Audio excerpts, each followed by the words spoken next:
quit at public hearings. So if there's further people that would like to speak about the electric issue. And by the way, we'll have public hearings on other subjects when we get done with the electric. So if you have other subjects, don't worry about it. You'll get an opportunity. Is there anybody who'd like to come forward on the electric? Come forward, sir. Welcome. Yeah. Craig's not coming. Paul Teresi, 1285 Admirals Walk, Vero Beach, Castaway Cove 6. You're my neighbor. Yes, sir.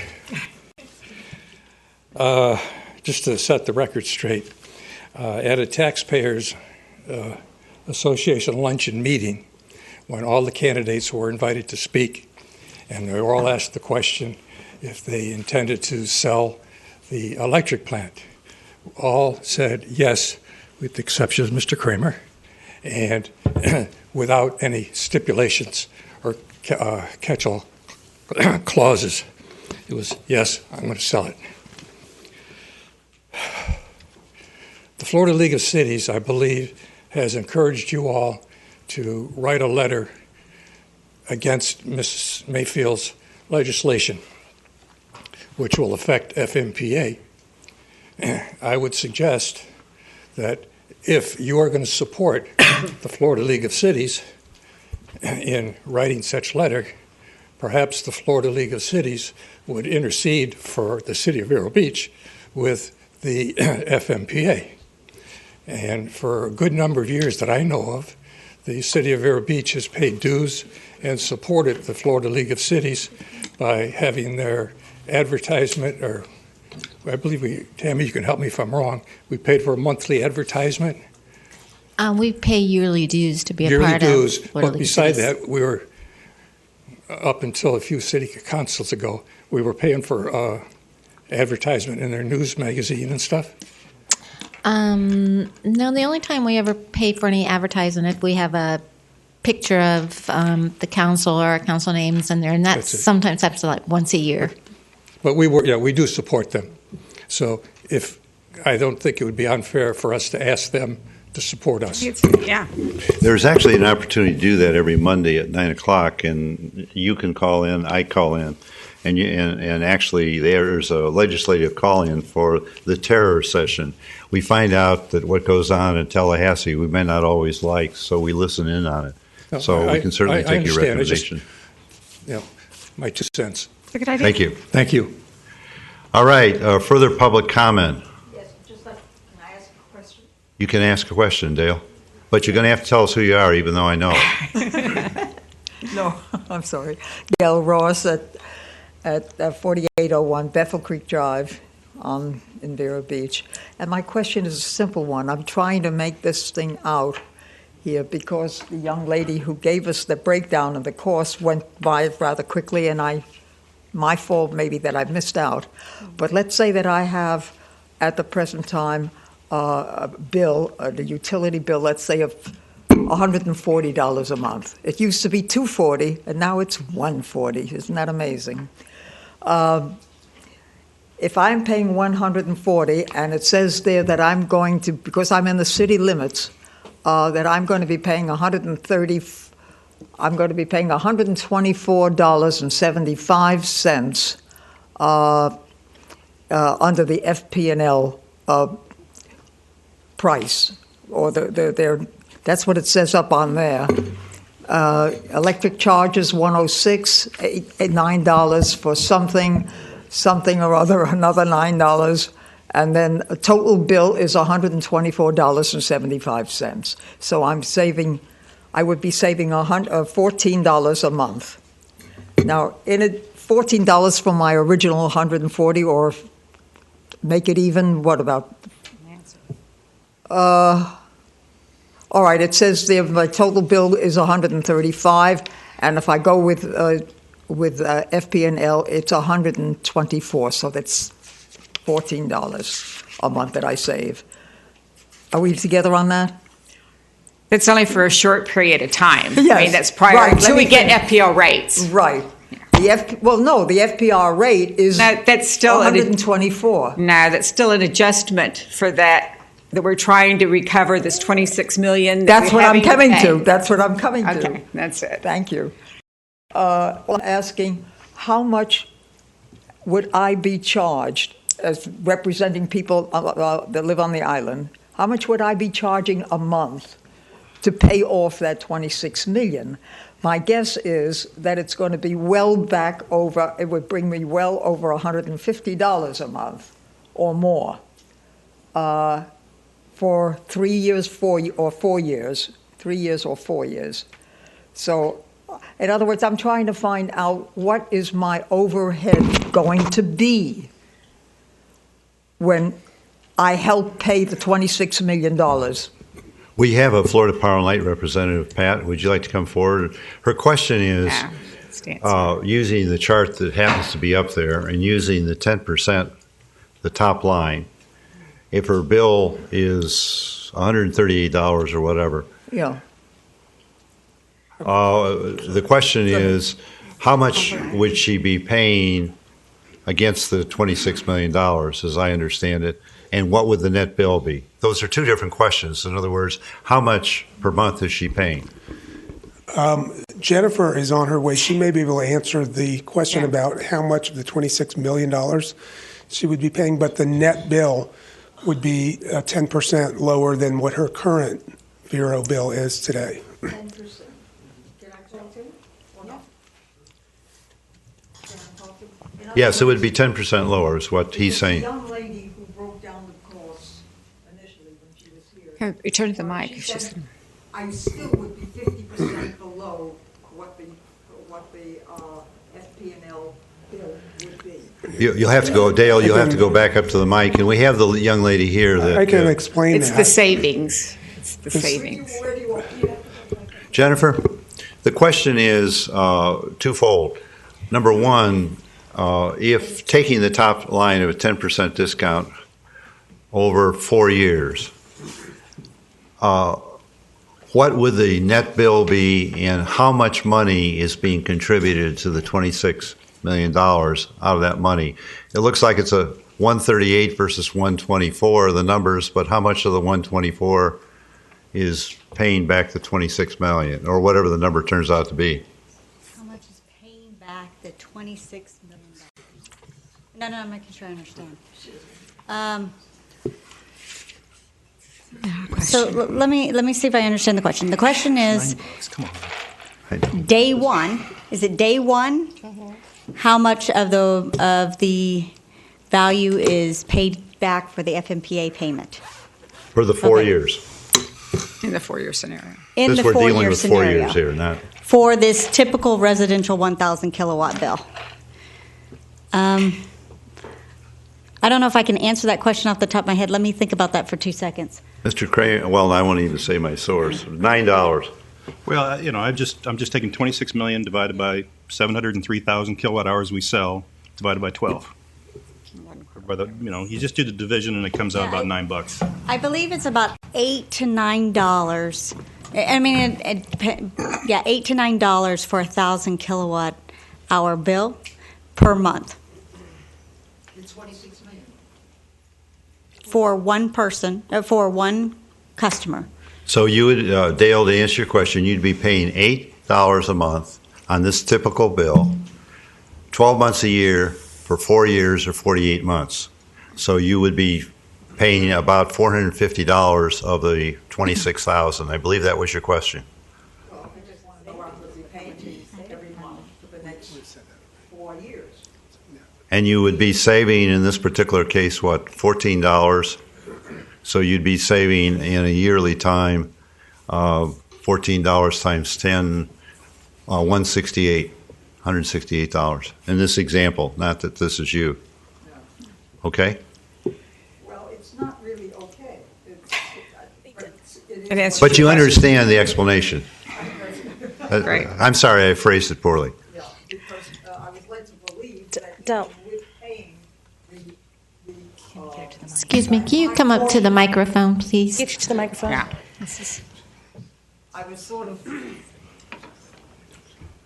I was led to believe what I heard from the young lady that even with paying the amount that I had to pay for towards the 26 million, I'd still be 50% ahead of the total wonderful savings that I would get from FP&L until the 26 million was paid up. You'd be She said $14. You'd be 50%. I'd still $14. be 50% ahead. And now you're telling me it'll be about how much a month? See, I go by month. That's how I pay my bills. It looks like you'd save about 10% a month, is what it is. 10% a month. And Well- you'd be paying, I don't know, 8% a month to pay off the 26 million, something like that. Those are Something rough- like that. Yeah, And that's per month. per month for 4 years. Not that the 4 years is where we'll end. Well, For example. that's going to end up being more than I normally am paying now. No, it would be less by $14. But you'd pay higher taxes.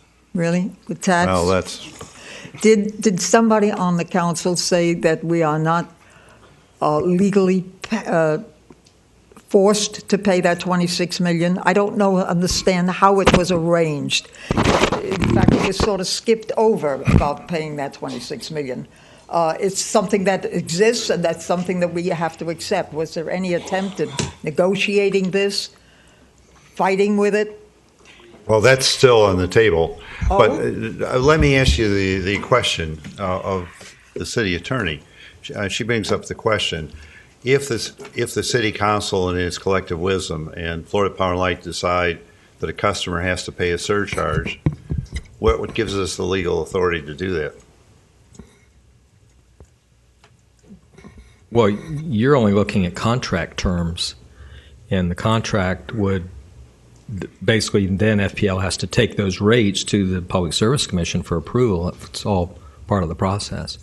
But certainly the council has got the authority to enter into the contract with FP&L. So the answer to your question would be if city council accepts any particular arrangement. What would happen then is that is not binding until Florida Power and Light takes it to the Public Service Commission for the state of Florida, and they would make the final decision. And that's what I understand him saying. And then at that point you would be bound because it would. At that point, you're bound. Correct. But aren't we bound beforehand, before it ever gets to that, to go into very hard negotiations with that 52 million or something or other? The negotiations are where we got the 52 million from. Oh, really? Yeah. I didn't understand We that. were- It seems we were like in somebody negoti- presented it and we accepted it. It's a little misleading perhaps, but during negotiations over the last few months, FMPA came to the conclusion that $52 million is what we'd have to pay. And and that's we're- agreeable to all sides. Well, that's what we're going to vote on today. That's what we're voting on. Yeah. But Why? we'll split it. Because- See, we'll be splitting that with Florida Power and Light. We don't pay the full 52. We split it in Can half I with ask Florida you Power a and dumb Light. question, a very innocent question? No. How do we know? Because I know your face doesn't mean what you just said, that you really will answer it.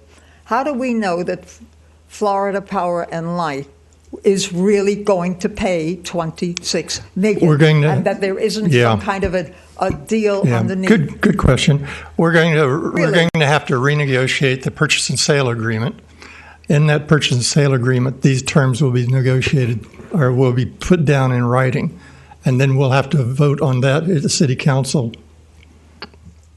It has to be put down in writing. Yeah, It also The- has to be a check. The check will come to the city and we will pay FMPA. Uh-huh.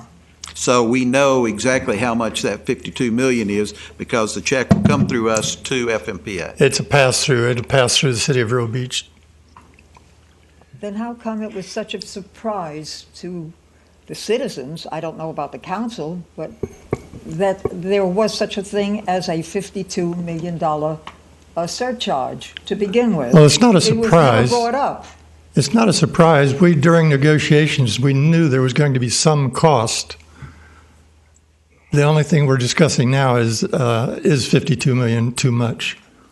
Dale, it was a surprise Can I to me. ask you- We learned about the 52 million in the last 2 weeks. I never In knew the about last it. 2 weeks. Yes, and what's in front of us here, we learned about the same time you did this morning. We've never seen it before, which is my point that we need time.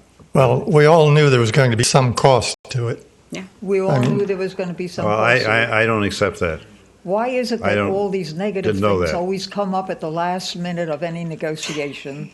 And we're led all along, as I was, as everybody else was, for the past 2 or 3 years, that there was a chance that we could sell to FP&L and save all this fantastic, amount of money per month.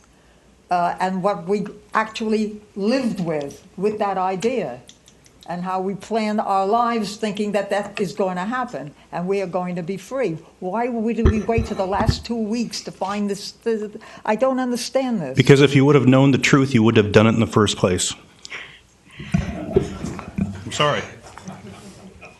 Anyway, Dale, yours is an excellent rhetorical question, but let us move on. I Yes, understand will. your question. I will. Your question But I waited is, a long time for that, and it's going to be that I'm going to be paying just as much as I did before. well, no, you No. under this proposal, you'd be paying less than you did before for 4 years, and then you'd eventually get Florida Power and Light. Even less than that. Of course, you are aware, Mr. Mayor, that FB&L has been raising their rates to about 8 or 9 counties in the state of Florida. So by the time we get to the end of the 4th year, you know what you're going to have? You're going to have increased rates.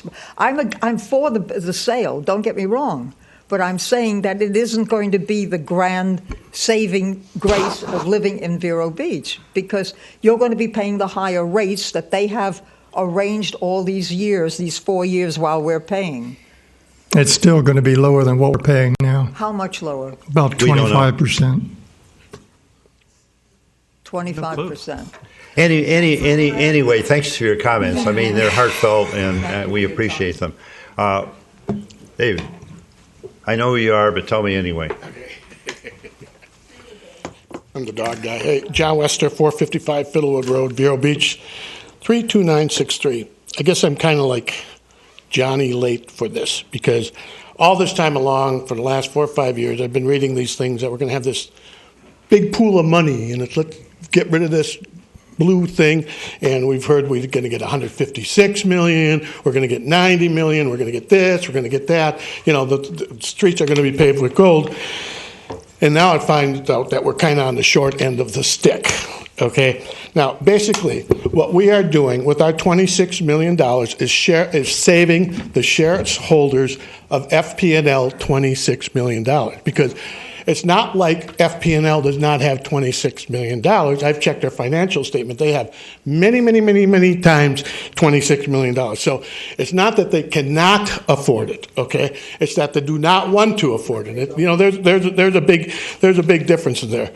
So what I'm kind of getting is that for the next 1,460 days, we are expecting the city of Vero Beach voters and owners of the electric company to pay $26 million so that we can save the shareholders of FP&L 6 cents on their dividend.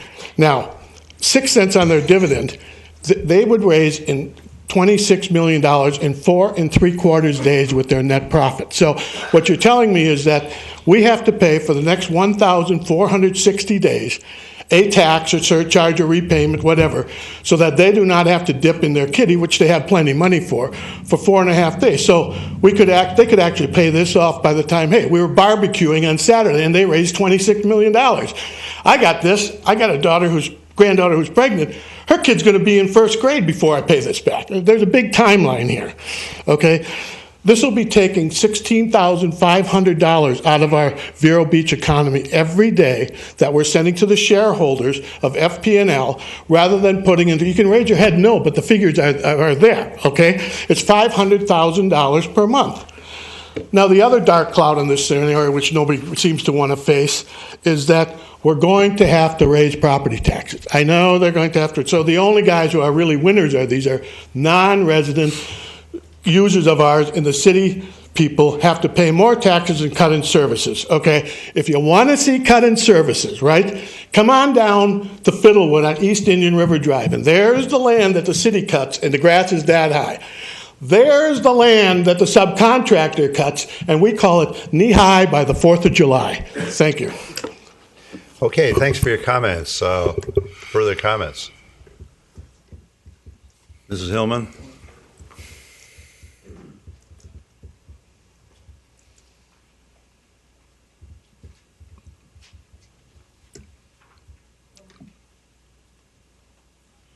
Good afternoon, Council.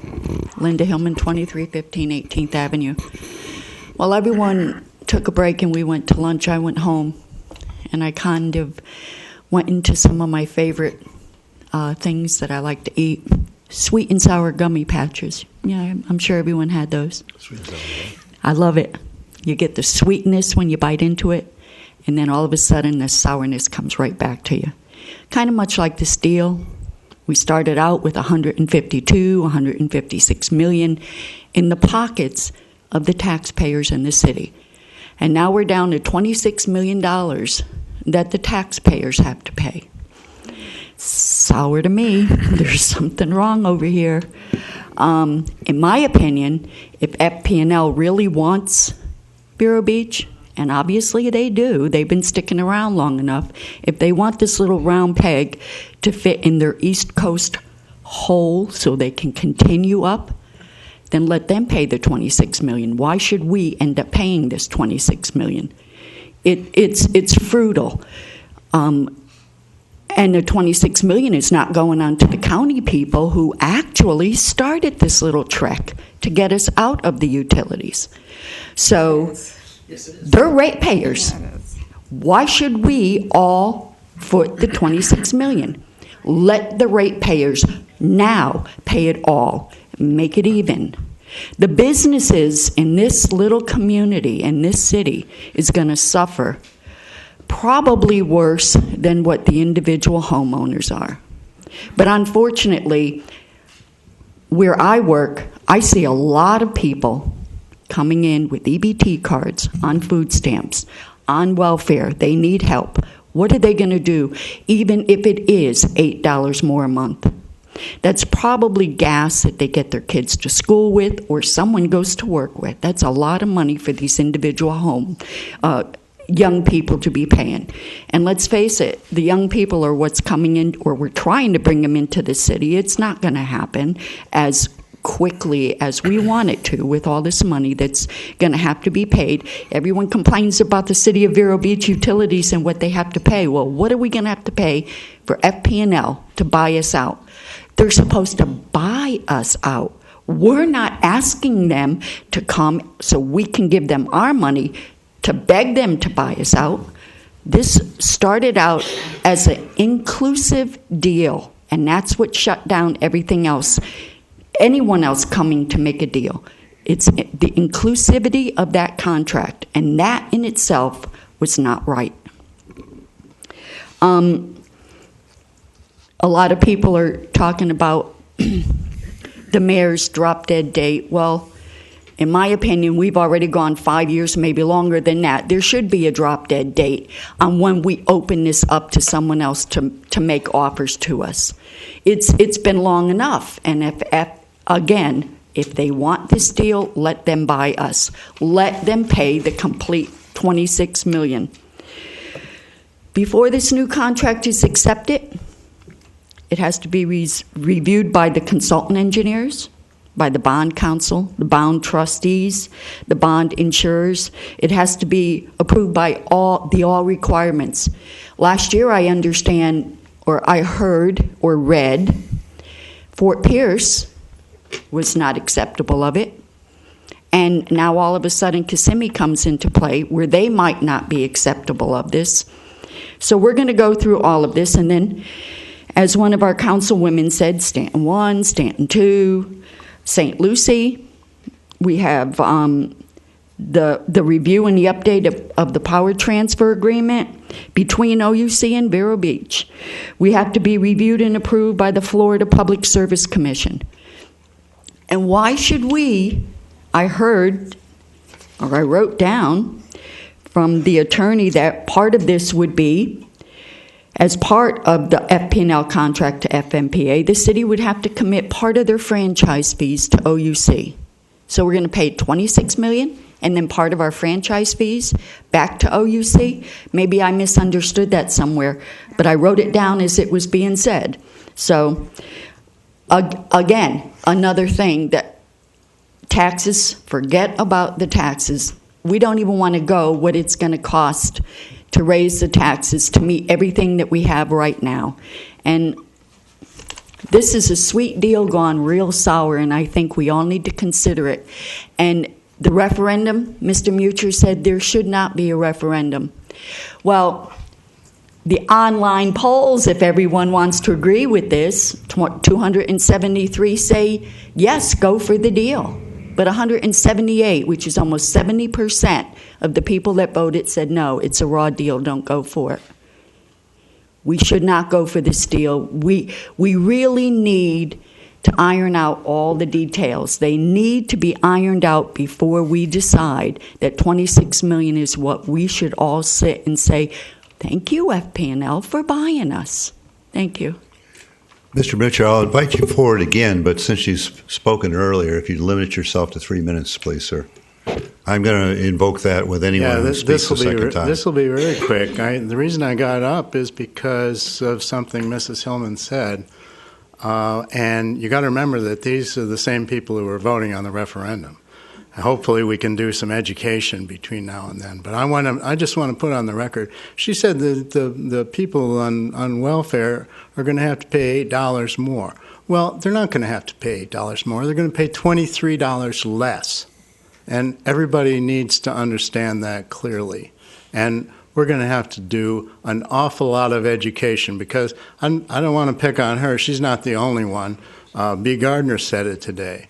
There's all kinds of people who think that we have to pay $26 million more when in fact we're saving many times that. Thank you. Thank you for your comments. Who else? Absolutely. You're my invited guest. Thank you. I'll just make it quick. I just want to make a few closing comments before you have discussion.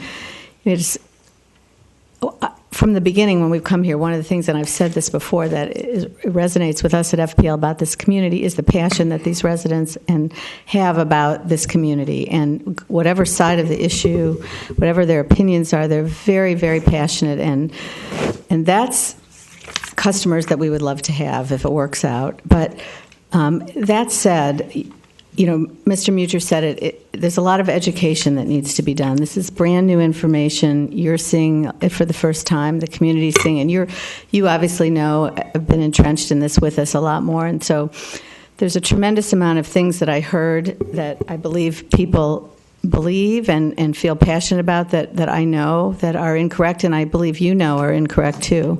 And it's not their fault because they haven't been in this like we have.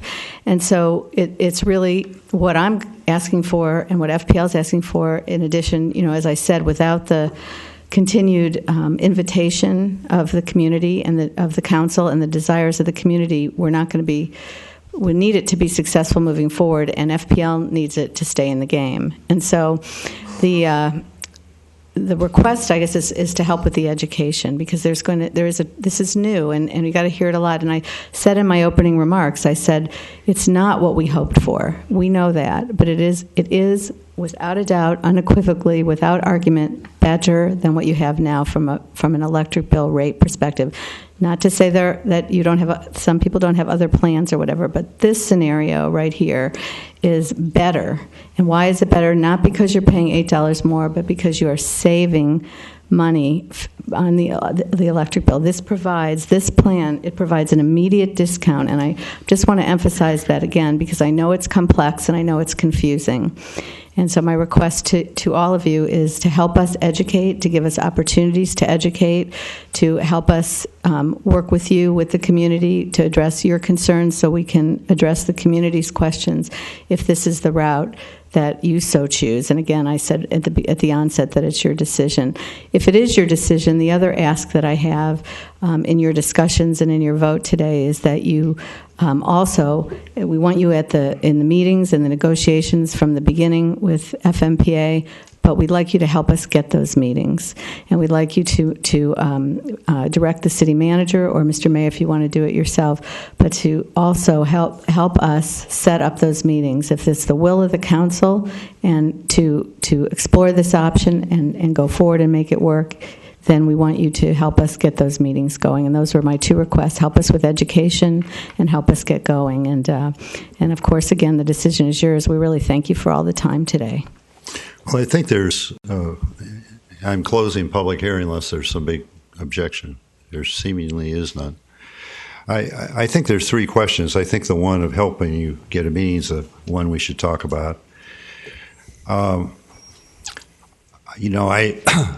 May 6, 2011, there was a letter of intent, and since that time, Florida Power and Light has been authorized to work with FMPA, so that's almost 3 years now. Since December 6th, when FMPA said that they would accept the $52 million, you've been authorized to talk to them, and I think you should continue to do so. But the only vote I would take today is, given that it's been since December 6th, and given this is all new information for the community and us, I have to insist that we pass this on to our commissions.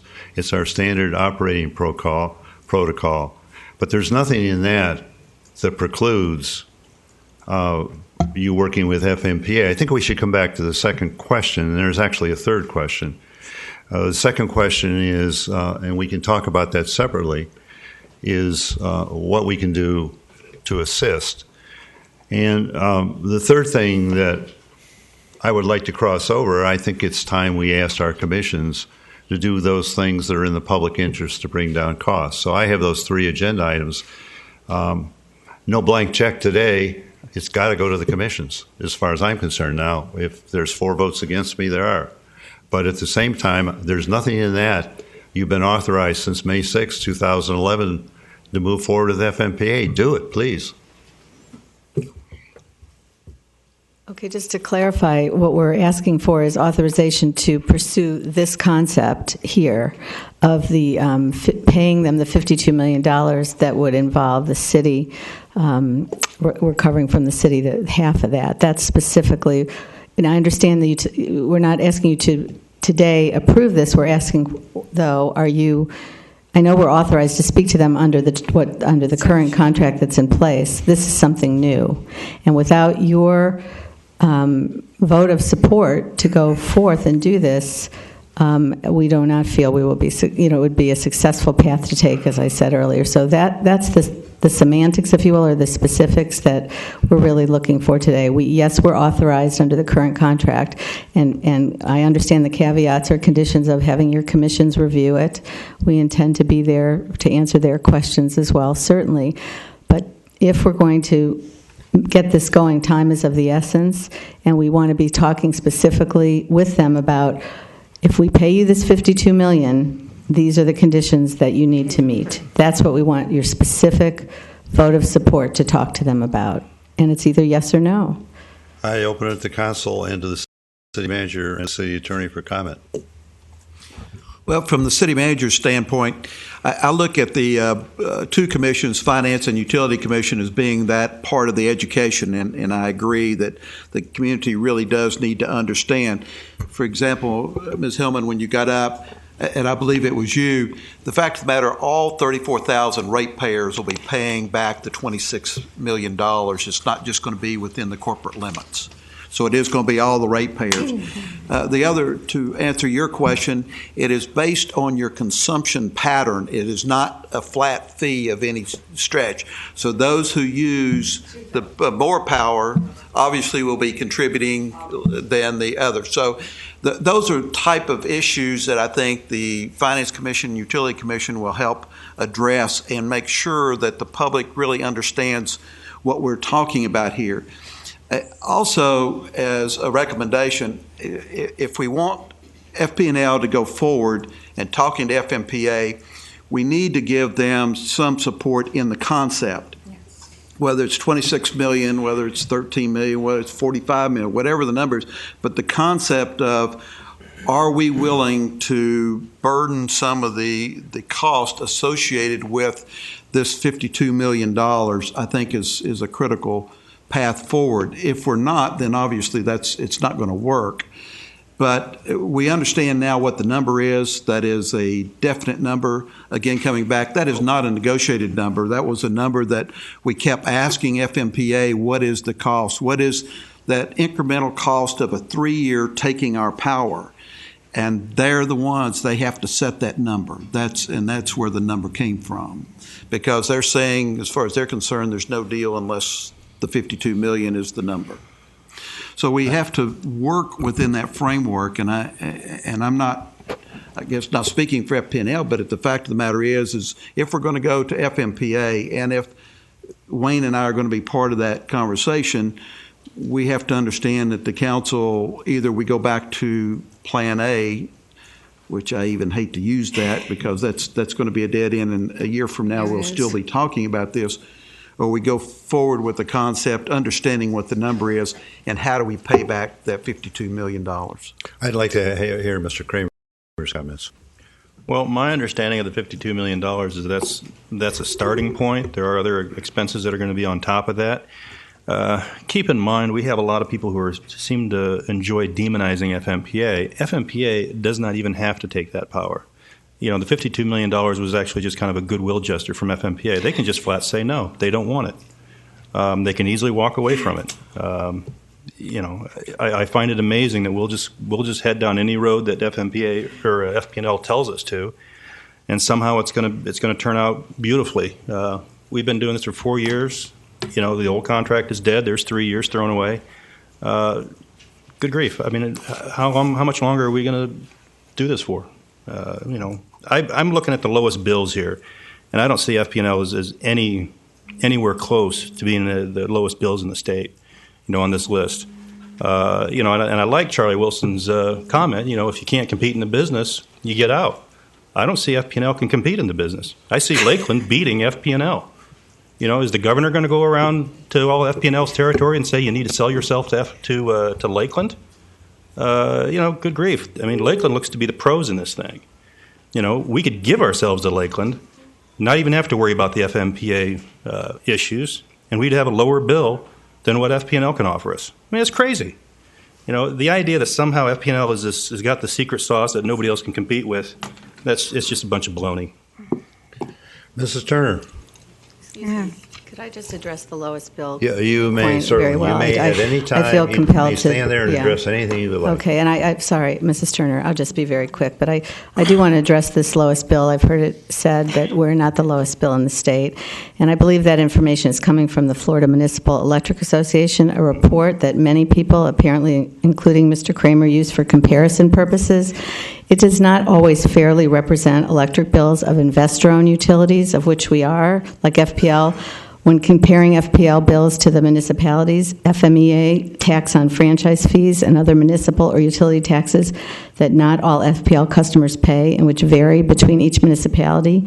In comparison, on municipal bills, FMEA typically does not include an additional 10% utility tax that most municipal customers pay, so it's generally not a fair comparison. I can tell you, Mr. Kramer, and I can provide lots of documentation and evidence at another time that FPL's typical residential customer bill has been the lowest and is the lowest of all 55 utilities in the state for the past 4 years, and we're committed to keeping those bills low by the investments that we make. And I don't really want to get into a debate here, but I felt compelled to just respond to your comment as you keep saying we're not the lowest bill, because you're comparing apples to oranges, and we can have a further workshop on that if you'd like, and we can show you how those numbers are calculated in those reports from the FMEA. They do not include, or they do include franchise fees when they're showing FPL's rates. They don't include, there's no franchise fee when they're showing municipal rates, and therefore it's not a fair comparison. Thank you. I would love to have that workshop. I mean, I compare the bills from Sebastian, which do have franchise fees and utility taxes. I mean, you can see it right there.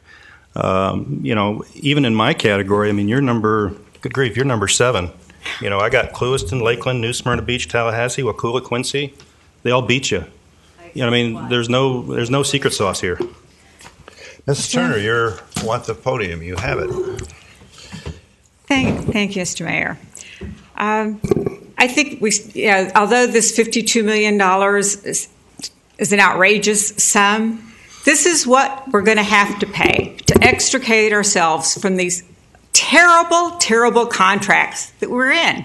If not, we are committed until 2066 to Florida Municipal Power Association. And what does that mean? That 60% of your power bill is coming from them, completely out of control. What have they done for us? They've gotten us into horrible hedging losses, over $227 million of hedging losses in the gas market. They continually to refinance. We have no equity. Taylor swaps. I mean, this is the type of management that you're going to leave the future of our electric utility to if we do not take this move to get out of FMPA. That's great. Go ahead, Mr. As long as you need. Just one other comment about it was said from the public earlier. Well, why doesn't FMPA just pay this $26 million? Why are they pushing this back to Vero Beach? Well, Florida Power and Light have to meet requirements of the Public Service Commission. Utility Commission. This is, realize a new concept for municipal electric utilities, but they have to be able to go to the public service and say that they're paying a fair and equitable number, that they're not overburdening their other customers because they're purchasing Vero Beach, and they hit the wall. I mean, when FMPA in its good wisdom came out with this number, they wanted it to be so preposterous, so outrageous that we couldn't go forward. But yet, we've come up with an option, like I said, obviously not ideal, but an option to go forward with this. Ms. Graves. I think there's been a lot talked about today that isn't necessarily the questions that we're being asked. We're being asked, do we support going through with this concept so that you can continue to provide us a contract to review? Well, is it that we support the dollar amount, or is it that we support getting a contract that we can review? I think giving a concept to our commissions to review is futile. They need an actual contract to review. So until we have a contract, our commissions can't give an opinion. So do we ask FPL to go forward and bring us back a completed contract so then we can give you a recommendation based on what our commissions say? So we need a contract. We need a completed contract to review, and we can't have our commissions review anything until that happens. So, Mr. Fletcher. Well, this is a path to exit our FMPA OUC contracts. Got to remember that the goal, what is the bottom line here? Our goal is to extract ourselves from those contracts, get rid of the power plant, and then in doing that, we will have the lower bills. We need to go ahead. I've got 1,000 notes down here, I guess, but having the Finance and Utilities Commission review this is fine, but I agree with Ms. Graves. They need something to review before we can go on, and we need to review it at the same time the committees review it. The bottom line is we need to authorize Florida Power and Light to continue negotiations with the understanding that we're going to split the $26 million or the $52 million with them so they can get on with the business of putting something on paper that we can review, some formal document that we have in-house that we can review.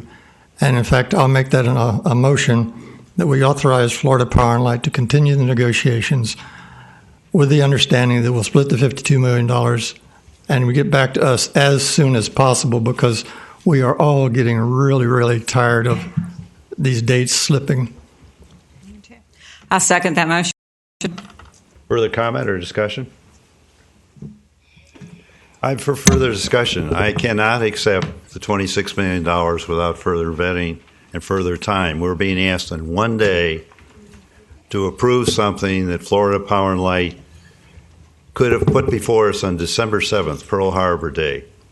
And it's taken all this time. They had the $52 million from FMPA at that point in time.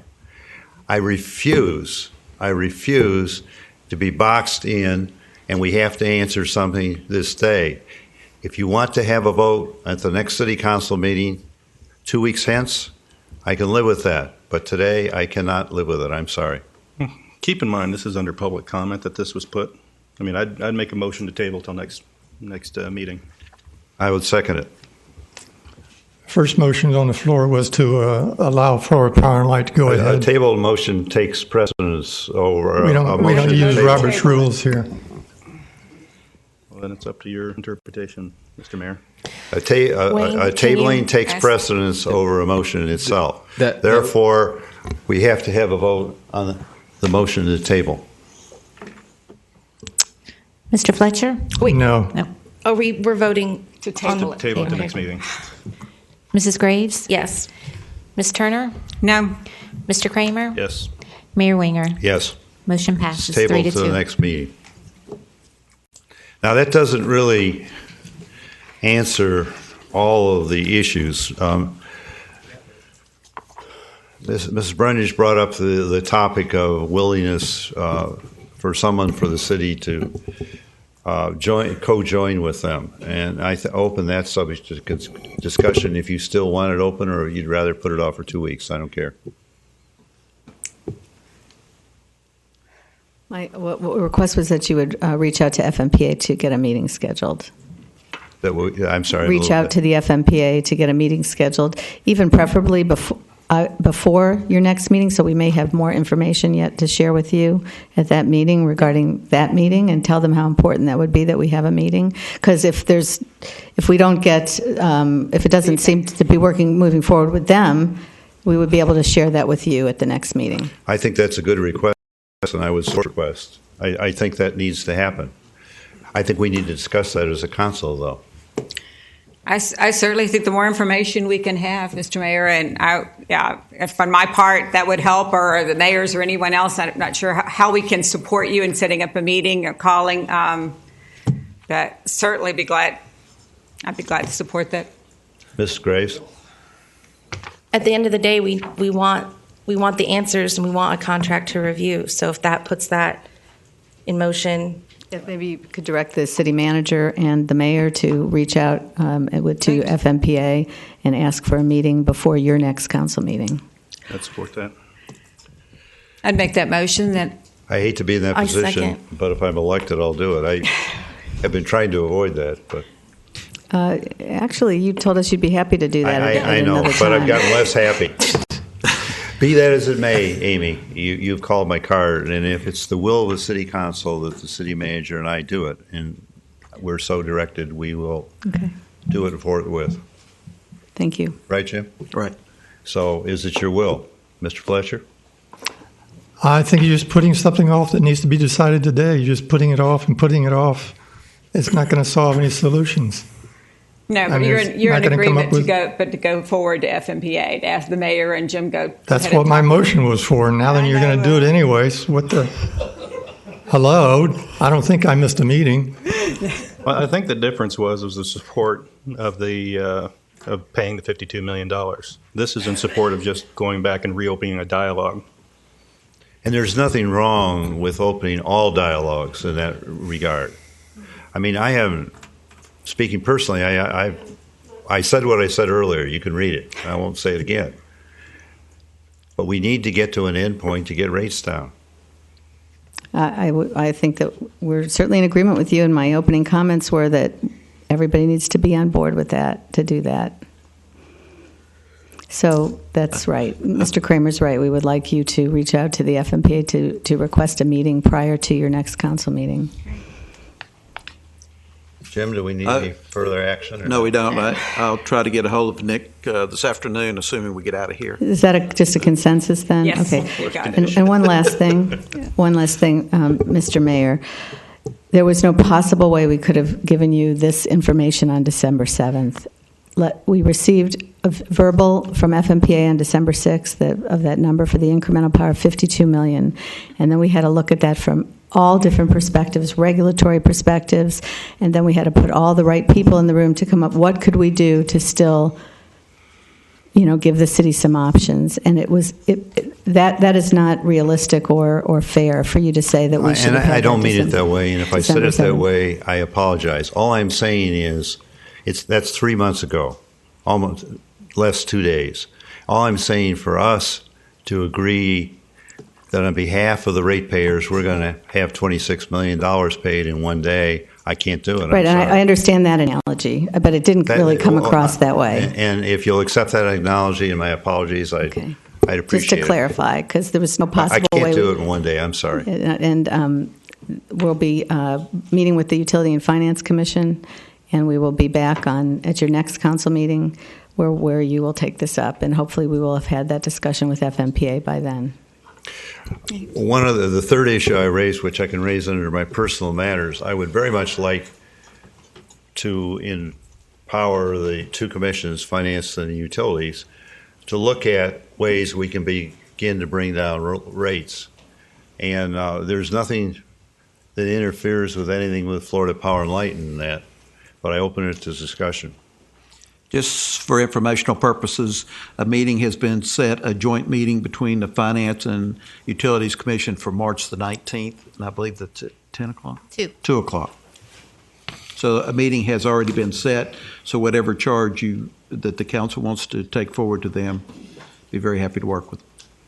I think your next council meeting is at the 18th, so we'll be back on the 18th prior to the Utility Commission meeting. Well, we really can't have our utility commission review something that isn't really planned out. Okay, so I get it. Okay, so then that's the plan, be back on the 18th. We have to have a written document. Just wanted to make sure I understand. Okay. Mr. Gorey. Peter Gorey, 10 Seagull. I'm the Avenue here in Vero Beach. I'm chairman of the Finance Commission. Just a clarification, the meeting on the 19th that is jointly being held between the two commissions is responding to the last City Council direction to review Mr. Kramer's means that can be taken to reduce rates now. To that end, we're having Craig Dunlop, who is our financial advisor. We're having, I've been working with Cindy and with Jim to put together, as well as to have Mr. Kramer, so that both commissions simultaneously will hear the same, and then at the end of the meeting to make recommendations, each of the commissions would take their own vote as to where they're going to go. But they'll hear the same thing consistently. That's different from vetting what I've just heard today. So I didn't want to mislead anyone to think that at that meeting on the 19th, that's going to be directed to the discussions you've had today and the motion that you tabled. And I'd like to make a motion that we instruct the two commissions in that particular date not only to look at that means of reducing rates, but any other means that they can contrive or has been discussed, and that that work be ongoing. Is there a second? I'll second. Is there discussion? Now, I think it's fine to keep looking for ways to lower the rates, and I think we have done that, and we have seen a reduction in personnel and in power plant costs and in many of the other area costs. The problem is we still have just a small margin of cost that we can control to make an impact, and what the time frame are you going to look at to actually affect these changes? Well, that's the problem. You're running into conflict. You can drastically cut our rates, but unfortunately, because you're dealing with FP&L, you cannot work with any contracts that are of any measurable length. You can renegotiate with OUC and considerably drop the rates. You can get rid of the power plant. You can do these big things, but because you're dealing with a single contract, you can't deal two different contracts on the same issue. Well, let's go back to the two trains. Hopefully the trains, we have us in the station here in Vero Beach, and hopefully the trains will start going in the same direction, and hopefully Mr. O'Connor and I will have some very small influence. But with that said and done, we have to prepare and start thinking about if the trains don't come together. So, frankly, more discussion or I'll call the motion, but I think it needs to be done. Open all possibilities. Mr. Mayor, just as a comment, Peter, would it be all right if FP&L can have a presence there to sort of... Absolutely.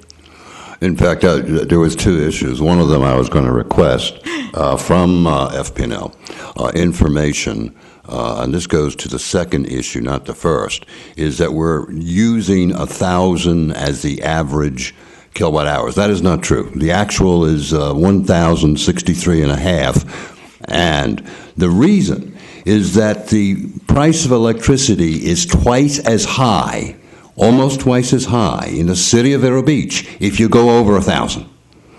Now, looking at that, the higher you go, there's a greater divergence. I do not know because FP&L has peak rates, they have off-peak rates, they have a whole host. So doing a comparison, I take pause. In addition, that's residents. In the city of Vero Beach, the usage for business is higher than residents, and the revenue from business is lower than residents. So I would want to have a discussion with FP&L about these rates, and obviously with input from Jim and Cindy and the professionals, to really begin to see not only for one class at 1,000, but for the council and for the public to be able to more accurately. I just have one closing, and that is in looking at reducing rates. What my sense would be is, at the meeting on the 19th, is to look forward to some assumed closing dates. If it's going to close on 1/1/15, there's a limited amount of what can be done. If the closing date is going to be extensive beyond that, then there is a totally another applique layer of what can be done. So it's not just going to be one single thing with one assumed date.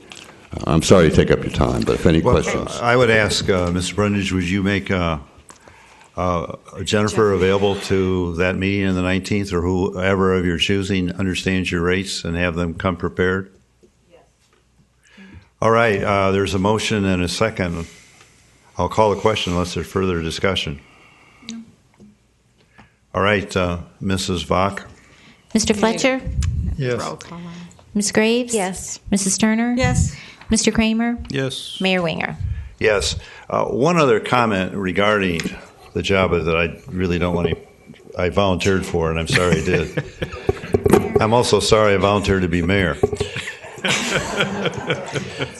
With that said and done, have it understood that any conversations that Jim and I would have would be with an attorney, and it would be our choosing to have one of the city attorneys, just so that's known for the record. And it's we've talked about it among ourselves if it came to this, and we feel that that's the best course of action. I think that's correct, Jim. Right.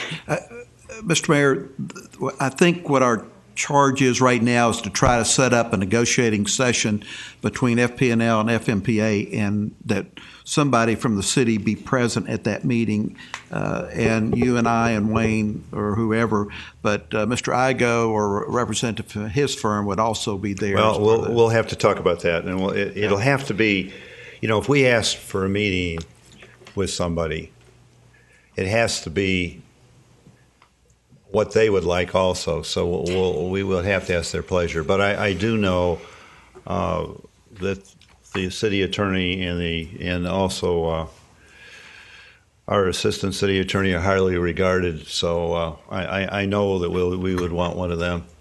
And it's not that Mr. Igo isn't. Certainly he's put in a Herculean effort.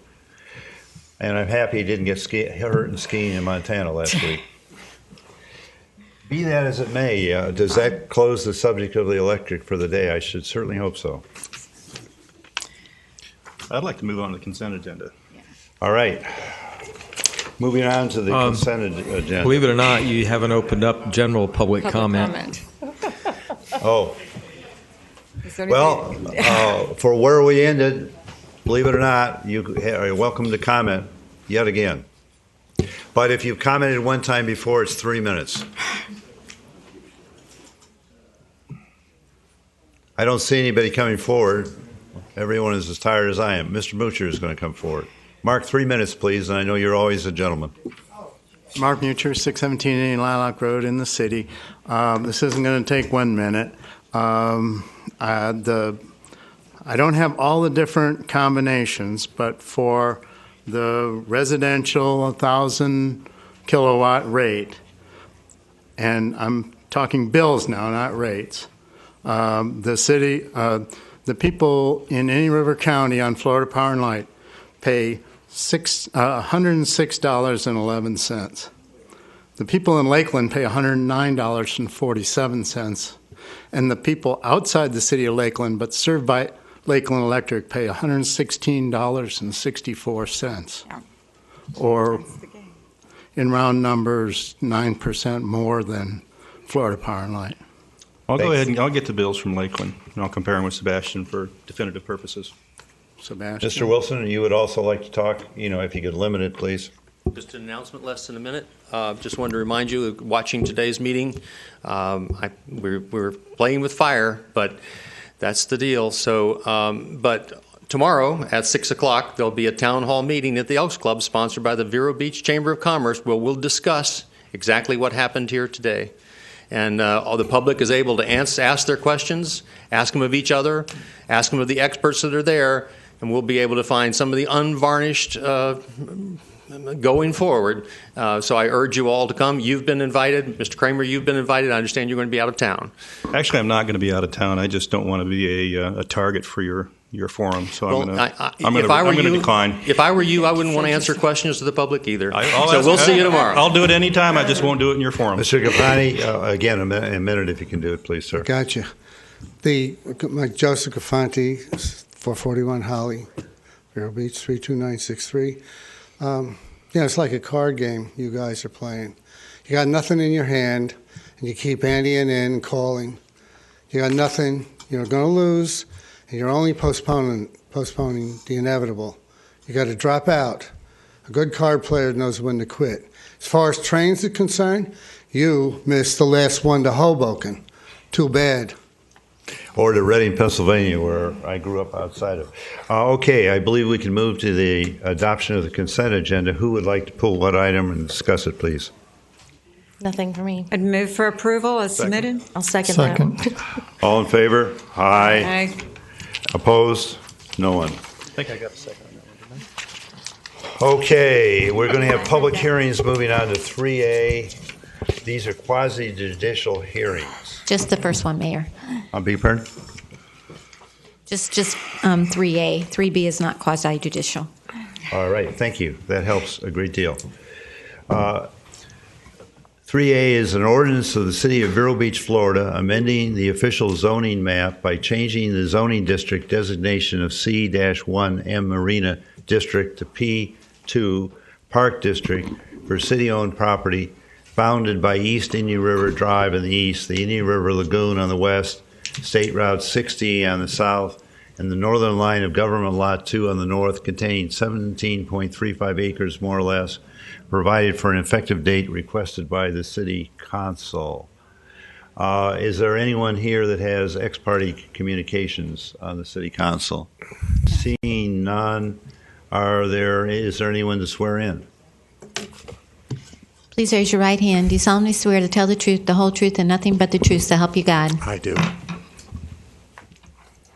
You have the floor. Oh, thank you, Mr. Mayor. Just for the record, I'm Tim McGarry, Director of Planning and Development. This is the second and final hearing on this. I think we've beaten this to death. Unless you have any questions of me, I would suggest we open it up for somebody who's going to testify. I don't know if anybody raised their hand. All right. Are there further comments around the room at all? I mean, we have a whole applicants, staff, and so on, but I don't think there are any. No, sir, we endorse it, and it's at the request of the council, and we see that it fits within the comprehensive plan preview. All right, then we'll move us all the way down to 8, discussion of the City Council, the evidence presented as applies to the requirements of the City of Vero Beach Code of Ordinance and applicable laws. I don't think there's any particular discussion, is there? No. Compliance. Then I would entertain a motion. Motion to approve. Second. This has to be a roll call, I believe. Yes, sir.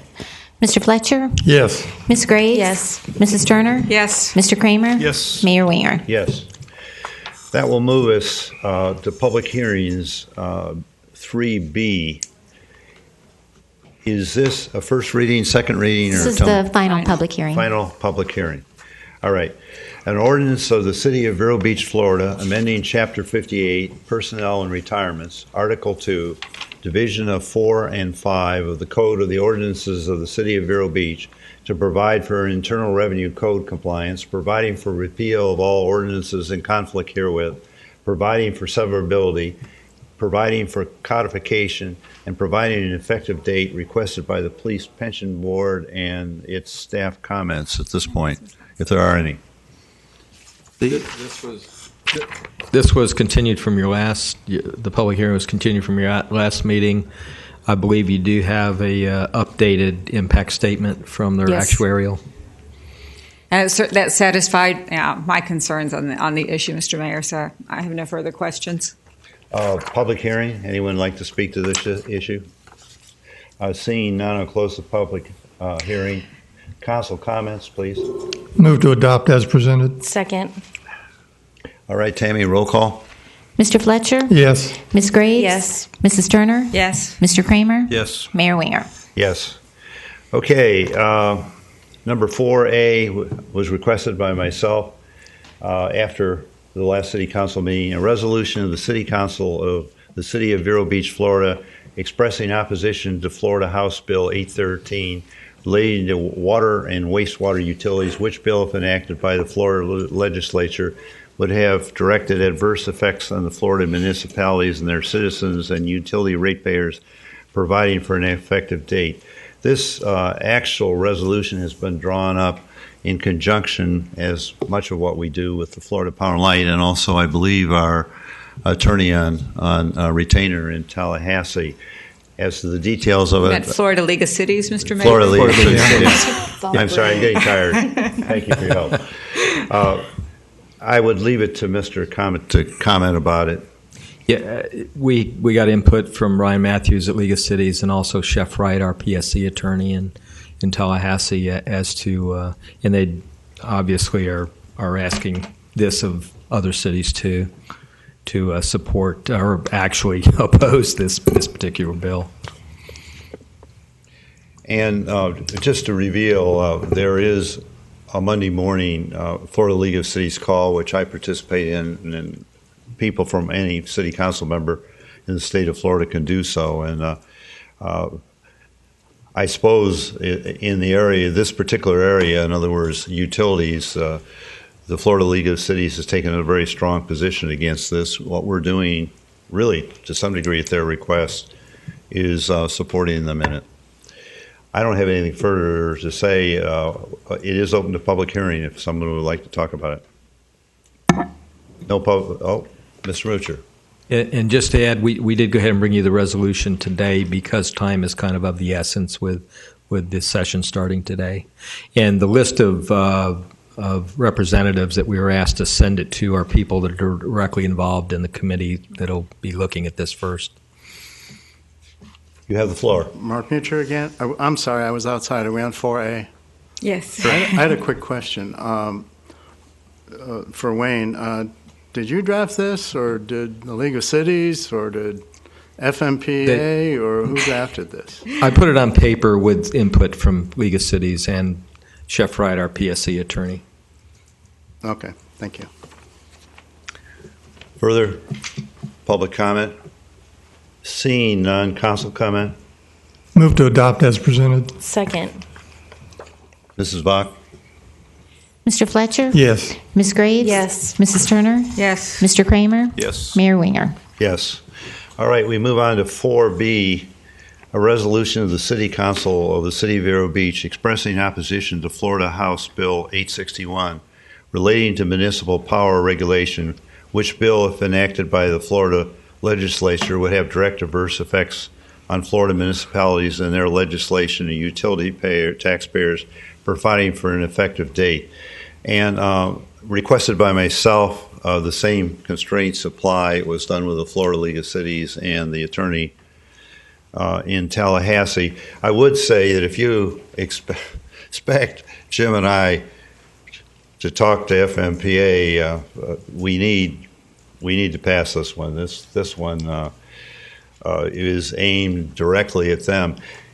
Even if it were to come to be, which listening to the Monday morning meeting this week, I think the odds are slim to none. It would have horrible consequences on any potential sale, because then what happens is if FMPLA is not a going concern, I mean, how do we deal with the bonds, the obligations? But I got to tell you, personally, I need your support on this one since you've thrown me into the fire. I have no further comment. I would open it to public comment.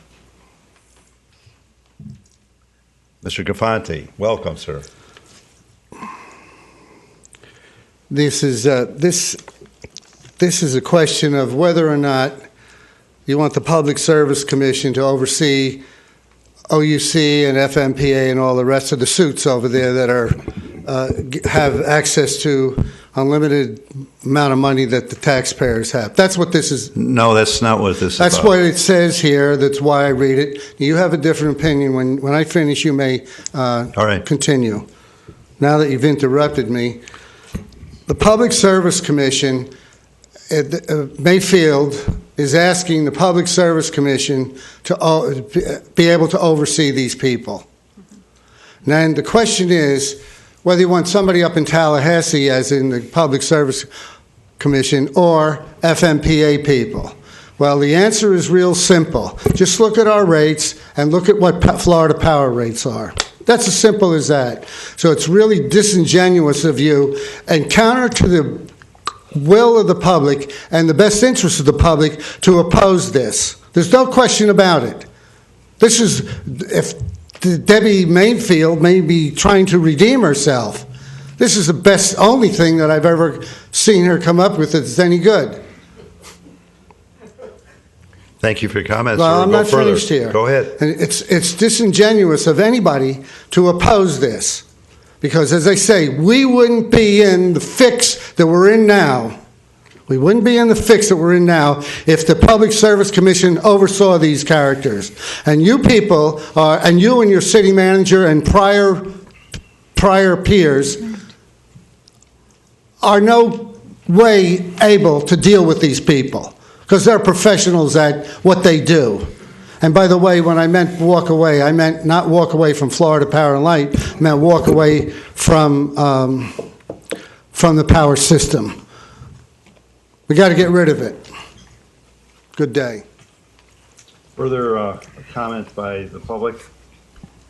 By council, please. Yes, Mr. I just have a couple of questions on the item. In one of the whereas statements, it says, whereas the municipal electric utility customers already have an existing remedy for the determination of whether their electric rates, et cetera, are just and equitable by a determination in local courts. Could you explain that one to me, please? If a ratepayer doesn't believe the rates are being charged are just and reasonable, they can sue the city and have a court determine that they are not just and equitable. That's just Florida law. Just a regular court saying that that's the remedy that they're proposing versus having public service. Well, that's the remedy that's existed for many years. That's existing. Yeah. And earlier in the ordinance, it talks about filing rates with the Florida Public Service Commission. From what I understood, that we did as a courtesy, that we do send our rates. Obviously, we're not having them approved by the Public Service Commission at the moment. But I was of the understanding that we do send that information to them anyway. Is that not correct, Mr. O'Connor? That is correct. I think it's every 5 years we send our rate structures and proposed rates based on, and we do not have to impose those rates, which we have not in what we have sent. But yes, we do file those with the Public Service Commission. Yeah, and we're not soliciting approval. So I'm a little perplexed then again about here it says unnecessary costs of rate regulation by public service. If we're sending that information to them, and we can justify our rates are, we could back those up. I don't understand what additional costs would be incurring. Well, my understanding is, and I'm not a PSC attorney, but my understanding is that now you have rate cases that you would have to present before the board and defend your rates, whereas all we do is file with them a rate structure that they just typically do. That they don't. Right. Okay, thank you. Move to adopt as presented. Second. Mrs. Bach? Mr. Fletcher? Yes. Ms. Graves? Yes. Mrs. Turner? No. Mr. Kramer? Yes. Mayor Winger? Yes. All right, that would move us to first readings by title for ordinances and resolutions that require a future public hearing. 5A is as follows: a resolution of the City Council of the City of Vero Beach, Florida, designating the geographical area of historic downtown Vero Beach as an economic development zone and a tax increment area, providing for an establishment of economic development trust for such development zone, providing for conflict and severability, providing for an effective date requested by the Planning and Development Director. Staff comment, Mr. Tim? Oh, thank you, sir. For first reading, before you is a resolution designating an economic development zone and tax increment area for the Vero Beach downtown and a trust fund for the zone pursuant to Chapter 29, Article 2 of the City Code. The request for such designation is put forward by an ad hoc committee of interested property and business owners that kind of spun out of the Main Street organization. It was behind it, initially behind this. The intent of such zone is to allow the use of tax increment financing to help fund capital improvements to promote economic development in the zone.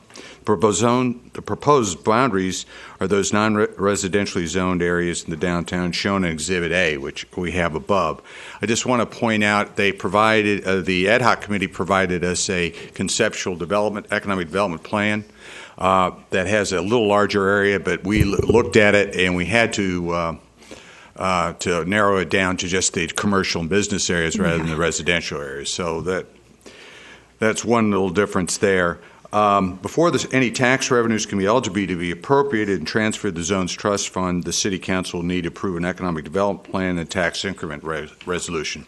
So at your next meeting, we have what was pulled off the agenda today. You will be appointing an advisory commission where you're setting it up, and then you will be appointing members to that. That advisory commission will be responsible and directed to prepare the economic development plan. So they need to have a plan, shows what kind of improvements they're going to do, the cost of these, and it may include other types of options and strategies and funding sources. It's supposed to be an economic development plan. Clearly, I've shown in the information I provided you that right now, under reasonable expectations, there isn't going to be a lot of money in this fund unless there's some significant investment in downtown. We have a major increase in property values. So unless you have some questions of me, I have Peter Jones, who is the chair of the ad hoc committee, just to make a few words, and he will answer any questions you may have. Peter, come forward, and thank you for being so patient. I was going to say something like, I can just feel the electricity in the air, but that didn't seem appropriate, so forgive me. Sense of humor sometimes. Well, Mayor Winger, council members, good morning as we began this morning. For the record, my name is Peter Jones. I reside at 1590 South 42nd Circle. I'm here on behalf of a group of individuals, property owners, business owners, and interested parties who believe, as you do, in the value of our downtown area and the opportunities to work together in public-private partnerships in that interest. So on behalf of our ad hoc committee, I thank you for this opportunity to come before you with regard to the designation of the historic downtown Vero Beach Business Improvement District as an economic development zone. First, I'd like to thank the city's leadership in its efforts to, in the words of the Economic Development Zone Ordinance itself, to promote economic growth, which results in high-wage jobs and helps diversify the economy of the city of Vero Beach. Having been before council last June, requesting the city's approval of this ordinance, it is great to be a part of the process and to see the progress where we are today. I'd also like to thank city staff, planning director, city manager, and attorney for their good help and patience in this process and working with us. I'd also like to thank my colleagues on the ad hoc committee for their time and interest and efforts so that I could be the pretty face here before you this afternoon. So thank you all. Nearly 10 years ago, the Vero Beach Vision Plan eloquently stated, what the ad hoc committee believes every bit as important today.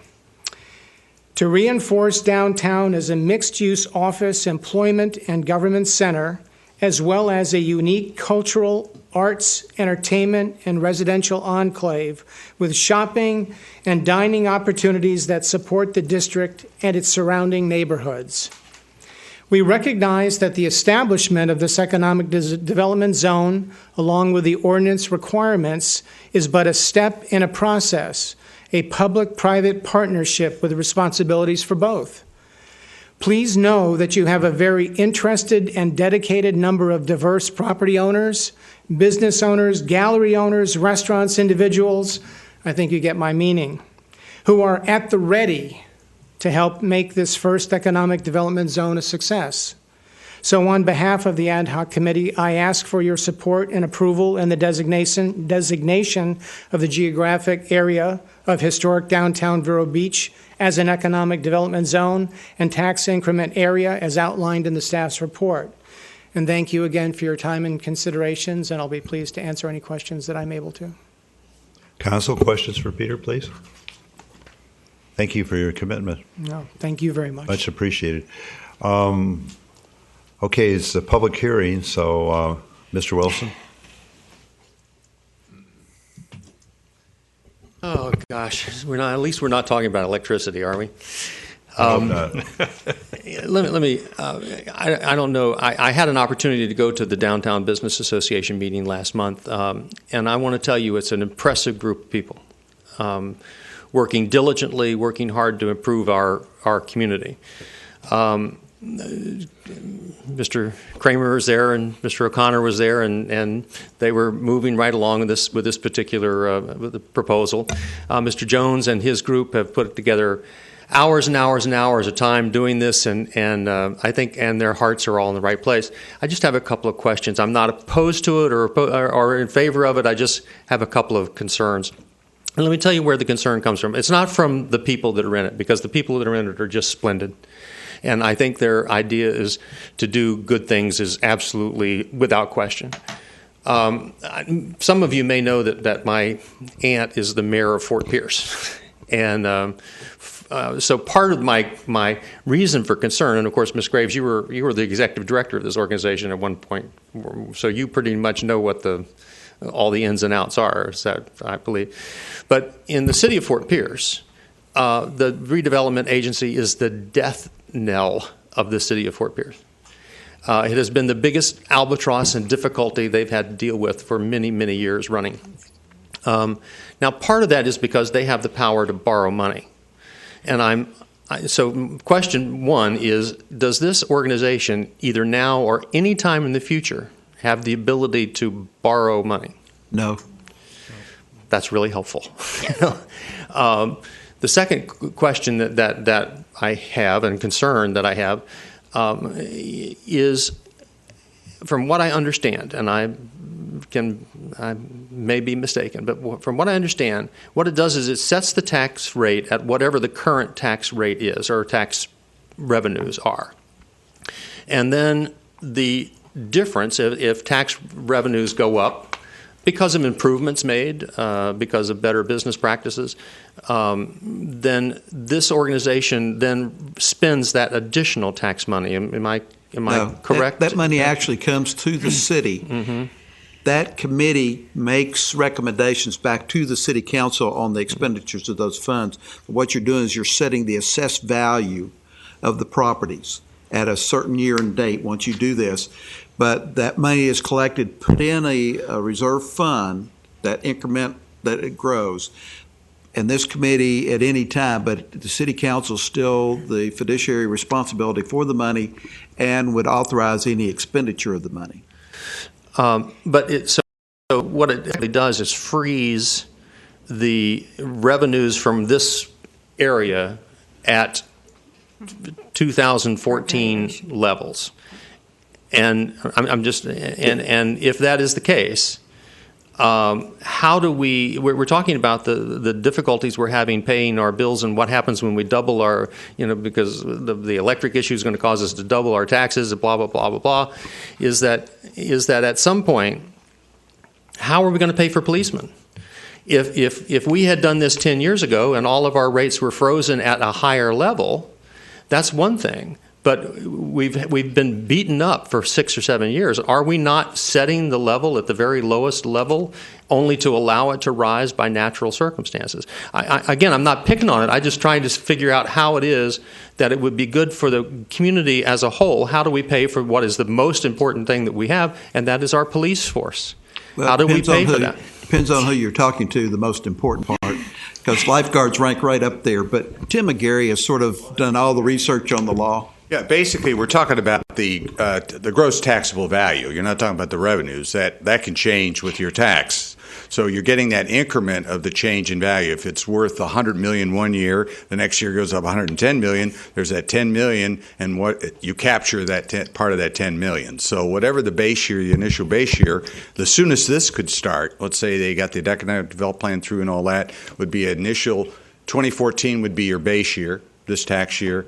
And then they wouldn't be starting drawing money probably till 2016 because it takes that.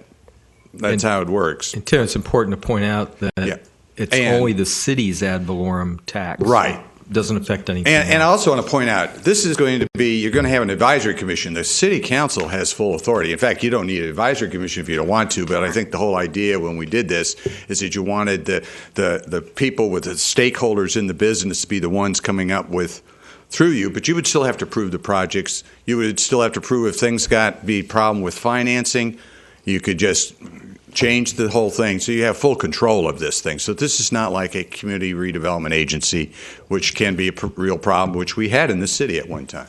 No, but to me, it still looks like another layer of government, another committee, another layer of government, setting up a trust fund, designating certain funds solely for downtown. I guess I don't see the need of it. I mean, we have business association, the Oceanside businesses. If they decide to come in and they want a cut of all their property valuations, and there you're talking about significant more money other than just looking at downtown. I mean, I support downtown. I would love to see it grow and develop.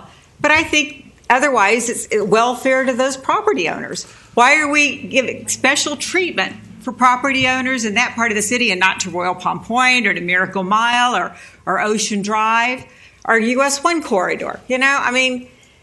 Well, I'm not going to argue that because those are some of the cons of the thing. The point is, and OBA, Oceanside's probably going to come in, so you're going to have that. But you as the council have full power to decide how much money you want to do that, so you have to trade off that. There's always a problem with these kind of areas that people think all their taxes are going there, they're not paying their fair share. That is something that you have to deal with. And so other than that, but I do think it helps the stakeholders in the area to focus on those projects. Because the one thing is and you read that because the finance director came out, there isn't going to be a lot of revenue generated right now with this thing. So this is going to force them or be an incentive for them to come through with an active development plan that looks at different funding sources, including their own funding from property owners. So I think there are some benefits for it. I'm not, I just think there's enough protection in there for the council for the city to get into a real problem. Doesn't keep you out of political hot water. I can't guarantee that. I just see it growing more government. Okay. Mr. Wilson, can you limit it to a minute? That was my question. Yes, I can. That was basically my question. Have we looked to see how much this actually is going to cost the city? And what is to prevent? The answer is yes. And what is Mrs. Lawson will come up and give you that and number. for a little bit, they say it's a little bit right now, but it continues to grow. And then the second thing is, and I'm still under my minute, is what is to prevent other areas from doing this? And pretty soon you've got downtown, you've got Royal Palm Point, you've got Oceanside, and then you've got US. Pretty soon you've got no commercial left. And so it's not that I am against these people. They're wonderful people, and he's done wonderful work. It's just a real difficult. I just need to make sure that going into the future, we're not hamstringing ourselves again without thinking this thing through. Do you want us to provide the number? Cindy shook her head that she had it, so if you want, we'll provide it. I would like to have. I collected it. You certainly are entitled to it. You have it? But we've done things like Sexton Plaza without having, a special economic district for that. We did improvements at Humiston Park. We've done, other projects without having a special. I just don't understand I have to have this. The reason that you have this is because Main Street, Vero Beach, and this areas have been neglected over the years. You know, we want to make sure that they're not neglected going forward. We want to make sure that if they're going to invest in those areas and bring up the property values, that they can have some benefit out of it and not have it get shipped out into these other projects that sometimes happen to get more political traction than downtown. You know, we're not taking money from the outside the district. This is their taxable value, their money, and we're just saying, hey, let's give you some input on how it's spent coming from your area. Cindy, do you have an answer to the question? A number? Just for this, I do. Just for this district alone, in round numbers, it's about 9% of the city's total taxable value. And so as a result, if I assumed, and these are pretty broad assumptions, that at our current tax rate, we had 1% increase in taxable value every year sustained across 10 years, it would generate a grand total of $200,000 or so across all 10 years. What happens is that first 1% is worth about $3,600 a year. The second doubles the $3,600. So in the second year, it's $7,600. Tiny bit exponential, but not hugely. So, 5 years of sustained growth at 1% increase in taxable value in that district each year is about $57,000. Take that across 10 years. Again, 1% growth every year is about $200,000 total. Thanks for your answer, Mr. Musher. Just you one want more to follow May I up? question Go ahead. Ms. Larson? Sure. Ms. Larson, I'm looking at our CAFR property taxes in the years between 2008 and 11. It looks like we had, actually, this was a decline in the value. Decline in the value. But I mean, still, it's those kind of swings. We're seeing a 35% decline. Okay? Now, I mean, hopefully we'll have some improvement. But those kind of swings are significant. And when you start pigeonholing funds, I still think that could be, a significant number to, it's $1.5 million within that period of time in the swing. So it's not, you say 9%, but it's not insignificant. Right. And again, assuming 1% growth every year for the next 10 years, we had 1% last year. Will that trend continue? My understanding is if there were another decline in taxable value, there would be no increment for those given years. So we wouldn't actually be on the hook for funding for those years. But again, it's completely a policy decision, and certainly this is just for this area. If this expanded to be other districts of the city, we'd have to take another look at the dollars given their percentage of the taxable value. But also it's important to note the city council can spend the money. It's city money. And so in year 5, if we say we need to paint the streets or pave the streets or whatever, the city council unilaterally can make those decisions because it is in the city's fund sources. Mr. Mosher. Mark Mucher again. I want to say a couple things before I repeat myself. And I was kind of surprised how huge this area is. It's not just what I think of as downtown. We did have a district before. It didn't raise any money. It was just called a district. There were no tax implications of the previous district, and it was a small percentage of this area. I was glad to hear that this was 9% of, I don't know what percentage of the area of the city this is. Looks like a pretty good chunk. I know if this was only 9% of the area of the city, what's the airport, 40%? Now we're talking about half of the city. And if we go back to the ordinance that y'all passed to enable this kind of thing, it not only included commercial districts like Miracle Mile, like Royal Palm Point, like Ocean Drive, Cardinal Drive, what do you call that? The other street. Anyway, it also includes neighborhoods. McCanch can do this.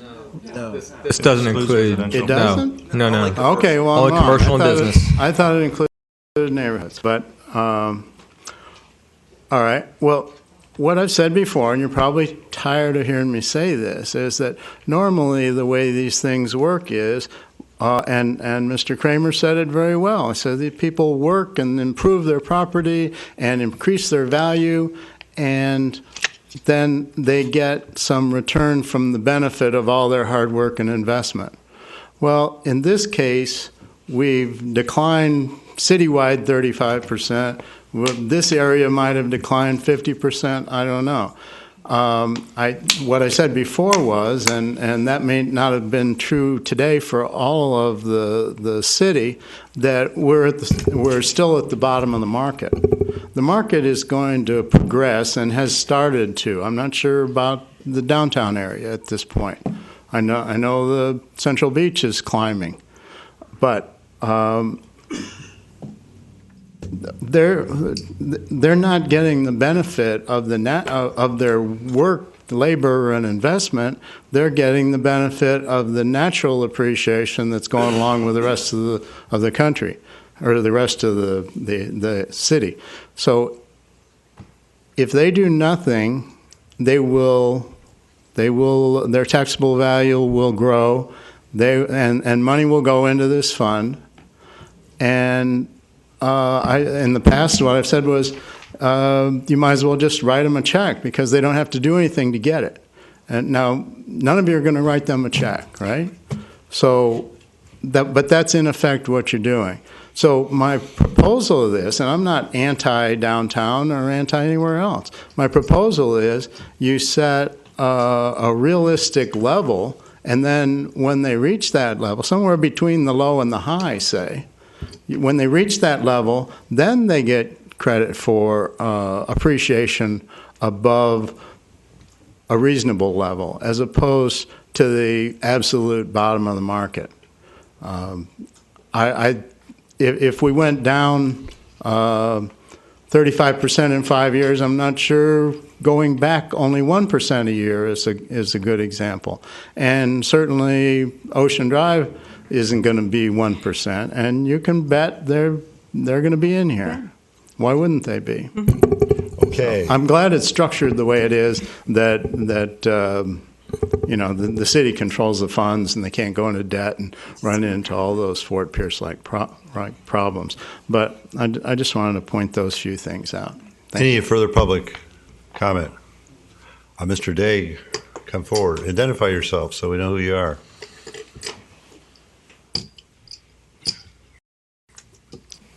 Good afternoon, Mr. Mayor. Good afternoon, Council. For the record, Ken Daig, 1846 21st Avenue. I don't live too far from the downtown area, and we have a special neighborhood in our opinion. We would ask that you would please move forward with a resolution. I've been part of these discussions with Mr. Jones and others. Everybody's worked very hard for quite a while on this. There was quite a bit of input. The meetings were open to whoever wanted to come and sit at the table. What this allows, if hopefully you'll let this go forward, and as it has been said, the council has full control of what goes on with the funds. A trust fund is set up. It also allows for other funds to come into that trust where the trust could help with a little bit of a match. I don't want to take up too much of your time. There's other dollars out there that could be available to downtown capital improvements through private funding trusts. There's a host of other type of monies out there. Is it difficult to obtain those monies? Yes, but this opens up the avenue so that some capital improvements can be made downtown. The vision plan was made reference to here. It's been a long time ago. I was just thinking it was just a few years ago, but when I heard the 10-year mark, it's like, oh my gosh, it's been forever since I've been doing this stuff with a lot of other people. If you look at our downtown area, there's a number of capital of improvements that a lot of people are hoping for over the years. Most of the time, the downtown businesses do a lot of things on their own. Just recently here, the banners have been put up. That was done by downtown local artists. We had flower baskets put up. That's been done by downtown people. A number of years ago, we wanted to do some parking improvements. We had to beg for those, and we got some lines on the street to do some improved parking. There's a number of things that we'd like to see take place. I think this helps us to do that.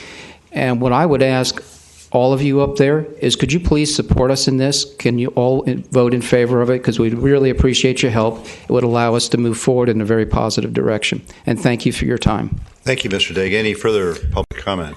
Mayor, something maybe I should point out for you. Yes, I don't think Tim mentioned this. Was the next step, I believe, would be they're going to need to come back with a plan. Yeah, and I think a lot of the discussion coming up now, I'll go on, they're going to have to come back with an economic development plan. That's going to set the period of time. See, you have to do a tax increment resolution. You get into the initial year. when the first year they're going to start off. Then the recapture rate. So you can set that recapture rate.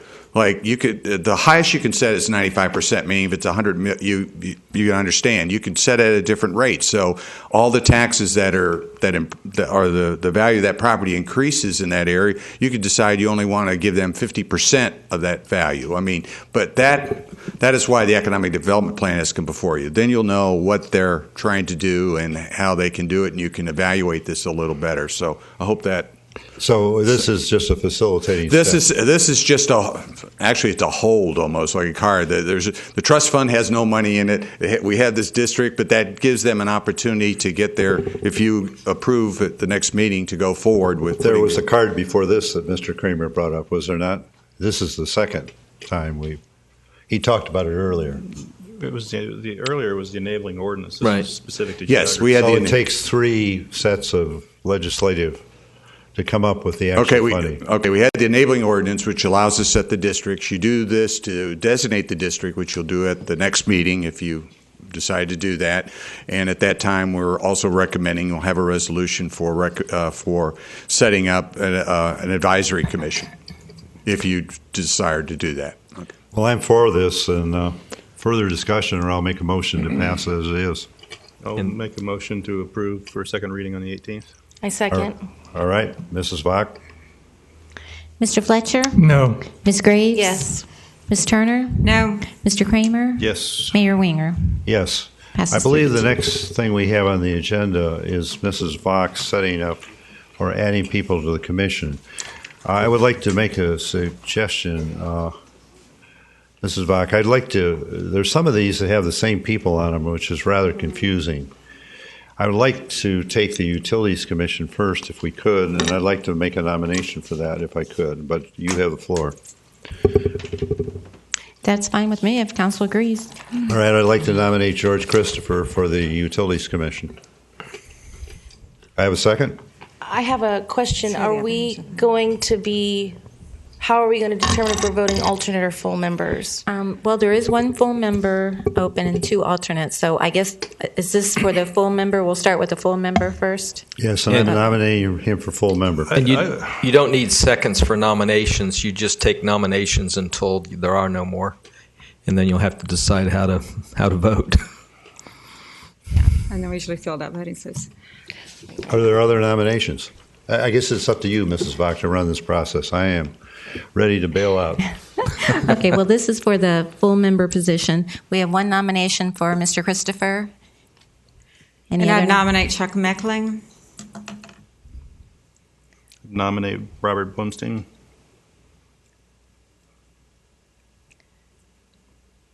Any others?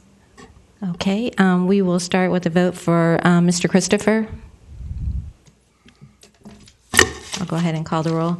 Mr. Fletcher? No. Ms. Graves? Yes. Mrs. Turner? No. Mr. Kramer? No. Mayor Winger? Yes. Okay, the motion fails for a full member. We'll move on to Mr. Mecklin. Mr. Fletcher? Yes. Ms. Graves? No. Mrs. Turner? Yes. Mr. Kramer? No. Mayor Winger? No. Motion fails. We will move on to Mr. Blumstein. Mr. Fletcher? No. Ms. Graves? Yes. Mrs. Turner? No. Mr. Kramer? Yes. Mayor Winger? Yes. Okay, motion passes. Mr. Blumstein will be the full member. Now we do have 2 alternate positions open, so we'll move on for nominations for the first alternate position. This would be for alternate number 1. Make a motion for George Christopher. Oh, well, we don't need a second. That's fine. Charlie Wilson. And Chuck Meckling. Any other nominations? Okay. We'll start with Mr. Christopher. Mr. Fletcher? No. Ms. Graves? Yes. Mrs. Turner? No. Mr. Kramer? Yes. Mayor Winger? Yes. Motion passes. Mr. Christopher will be the alternate number 1.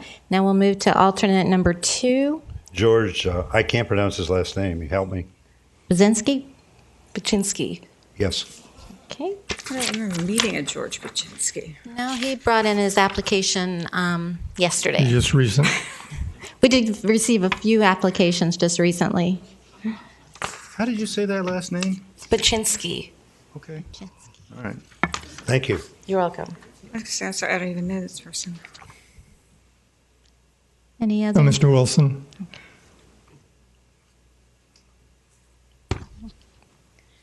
Okay. Mr. Paczynski? Mr. Fletcher? No. Ms. Graves? Yes. Mrs. Turner? No. Mr. Kramer? Yes. Mayor Winger? Yes. Okay. Motion passes for Mr. Paczynski to be alternate number 2. We'll go back and move to our Code Enforcement Board. This board has 3 full positions and 2 alternate positions open on the Code Enforcement Board, and we do have some applications. But I did want to point out that Mr. Cahoy, who has volunteered to serve on the Code Enforcement, his first choice is the Plan and Zoning Board. And of course, we'll have to take Mr. Blumstein off of the list. That makes the other 2 automatic, doesn't it? That's up to council. Yeah. If you accept those 2 candidates, yeah, we have 3 positions and still Well, 2 more Unless alternates. Richard wants to go to P&Z. If that's his first He did choice. want to go to P&Z. Yeah, Dick That Cahoy was would his like to first. go to P&Z. That was his You wanna first do choice. P&Z first? And Yeah, then let's come do back to this P&Z one? first. All right. And I nominate Richard Cahoy for P&Z, alternate. Any other nominations? No. I think we're happy, yeah. Okay. Amazing. Okay, we'll move back to Code Enforcement. Code Enforcement Board. So we're nominating Mr. Pizzucillo and Mr. Devine for the 2 full members. Motion to approve both. Second. Second. Good luck. All in favor? Aye. Aye. Aye. Okay, the Finance Commission. We have 1 alternate position open on the Finance Commission and have 2 applications, Mr. Randolph Old and Mr. Bill Fish. Mr. Old, I would nominate him. He is a very deep financial expert. He really is. He has an impressive resume. He's got an impressive resume, and he's been studying up on the city. He knows a lot in a short time. Good candidate. Okay. Any other nominations? You get it, problem. It's getting late. Okay. Mr. Old will be the alternate member on the Finance Commission. On the High Speed Rail Commission, we have 1 alternate position open, and since Mr. Old is now on the Finance Commission, we will remove him from that list, leaving Mr. Pizzucillo, although because the High Speed Rail Commission is an ad hoc committee, if you choose to nominate Mr. Old, that's fine, because Mr. Pizzucillo has now been nominated to the Code Enforcement Board. So who can we nominate? Mr. Pizzucillo? Either one. Yeah. I nominate Mr. Pizzucillo. I do too. Yeah, I agree. Yeah. Finance is a big enough job. Yeah. Go Fish. Historic Preservation Commission, we have Ms. Victoria Gold. That's a tough one. Ms. Deborah Day does serve as the alternate member on that commission now and would like to be moved up, and if that is done, then that would leave a full member and an alternate position open on this commission, and the application that we have is for Victoria Gould. Motion to approve? For his full member? Yes, ma'am. Yeah. The next commission we have is the Marine Commission. Mr. Clinton Lanier sits on the Marine Commission as an alternate member and would like to be moved up to a full member. So if that is done, it would leave 1 full member and 1 alternate position open on the Marine Commission. I'd like to name Bill Walker as the full member. And I'd like to offer Bill Johnson as the full member.